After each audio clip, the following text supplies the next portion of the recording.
কয়দিন ধরে বড় ব্লগ দেওয়া হচ্ছে না, একটু ব্যস্ত। তো যাই হোক, ওই যে মা বোন আসছে বললাম, তো মা আর বোনকে নিয়ে যাচ্ছি বিকালবেলা একটু। আমাদের এখানে একটা ইসকনের পেজ আছে, সেখানে দোল উৎসব হবে, তো ওখানে যাচ্ছি।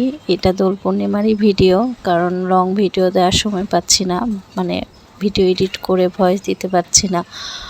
তো যাই হোক, এখন এই যে বাজারের মধ্যে দিয়ে যাচ্ছি, বেশি দূরে না, আমাদের বাসা থেকে কাছেই। তো চলে আসছি, আমি আসছি, মা, বোন, তারপর বরমশাই, দীপালি মিস আসছে, সবাই মিলে এখানে অনেকটা সময় মানে থাকলাম, ভালো লাগলো। ধর্মীয় কথাবার্তা শুনলাম। আর ওই যে গৌর পূর্ণিমা, তো মহাপ্রভুর অভিষেকও করা হলো।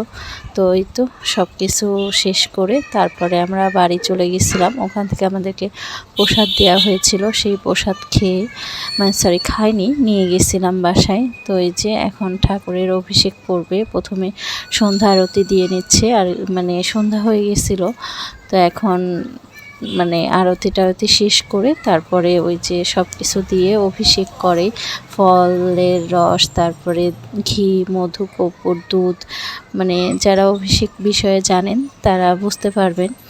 তো এখন একে একে সব কিছু করা হচ্ছে। তো যাই হোক, দিনটা ভালোই কাটলো। হ্যাঁ, মন্দিরে যাইতে পারিনি, মানে বড় যে মন্দিরে, কিন্তু এখানে এসেও খুব ভালো কাটছে, ঠাকুরের অভিষেক করতে পারছি। তো এই তো, সবাই ভালো থাকবেন। তো ভিডিওটা এই পর্যন্ত, বাই বাই। আর ভিডিওটা পুরাটাই দেখার জন্য অনুরোধ। আর আমার ভিডিও ভালো লাগলে লাইক, কমেন্ট, শেয়ার করবেন। এই যে দীপালি মিস অভিষেক করছে, তারপরে মা, তারপরে আমি করে, আমরা মানে বরমশাইও করেছে। তো তারপর বাসায় চলে আসবো। আর মারা তো জার্নি করে আসছে, তাই বেশি সময় বাইরে ছিলাম না।